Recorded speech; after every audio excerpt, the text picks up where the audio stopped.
नादिन निंदो में आबादगारन हुकूमत पारा टमाटो ॿाहिरां घुराइण खिलाफ़ एहतजाज किया है। ॾिसूं था मुर्तज़ा खोसो जी ही रिपोर्ट। जी नाज़रीन, निंदो शहर में आबादगारन जे तरफा ॿाहिरां जेको सो टमाटो ऐं बसर इम्पोर्ट करण ॿी जेके ज़रूरी शयूं आहिनि ॿाहिरां इम्पोर्ट करण जे ख़िलाफ़ हिते जे आबादगारन हफ़ीज़ महिमान करीम बख्श खोसो जी अॻवानी में एहतजाजी रैली कढी वई ऐं हिते जेको शाडवा चौक ते एहतजाजी धरणो आयो वियो। अचो साणनि ॻाल्हि ॿोल करियूं था सदन छा चवणु आहे। अॼु असां सभु हिते ज़रायत बचायो सिंध बचायो जे सॾ ते गॾु थिया आहियूं। असल मक़सदु अॼु आहे टमाटे जी ॿाहिरां बरामद बंदि कई वञे, इम्पोर्ट बंदि कई वञे ऐं जल्द खां जल्द अघु वधाया वञनि।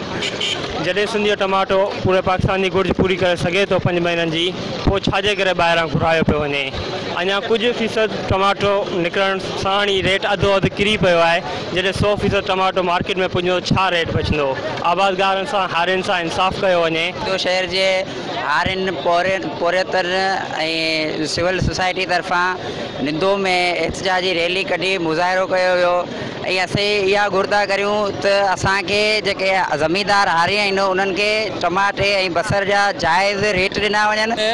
सिंध ज़रायत तरफ़ां जेको इहो एहतजाज रिकॉर्ड करायो वियो पूरे बदीन ज़िले हर प्रेस क्लब ते एहतजाज कयो वियो आहे। सिंध पूरी में कयो वियो आहे, हिते निंदो शहर में हफ़ीज़ मेमण जी अॻवानी में कयो वियो आहे। असां इहो ई मुतालबो करियूं था त ॿाहिरि जो टमाटो जेको आहे उहो न घुरायो वञे ऐं हिते जो टमाटो इस्तेमालु थिए त हिते जे आबादगार ऐं ग़रीब हारी ऐं पोरियतनि खे फ़ाइदो थिए। शहर में असां हफ़ीज़ मेमण जी अॻवानी में इहा रैली कढीसीं, एहतजाज पुरअमन रिकॉर्ड करायोसीं। असांजी इहा मौज़माना गुज़ारिश आहे, अर्ज़ु आहे त ख़ुदा महिरबानी करे इम्पोर्ट टमाटे खे रोकियो वञे, ॿाहिरि खां टमाटे खे रोकियो वञे। जॾहिं असांजे बदीन जो टमाटो लहंदो आहे त ॿाहिरि खां टमाटो घुराए असांजे बदीन जे टमाटे ऐं लाड़ जे टमाटे खे न दड़को करे टके दड़ी कयो वेंदो आहे।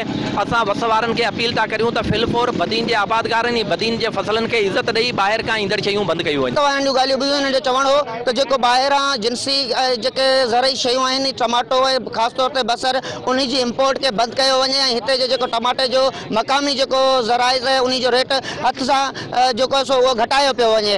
जी मुर्तज़ा खोसो, मेहरान टीवी, निंदो शहर।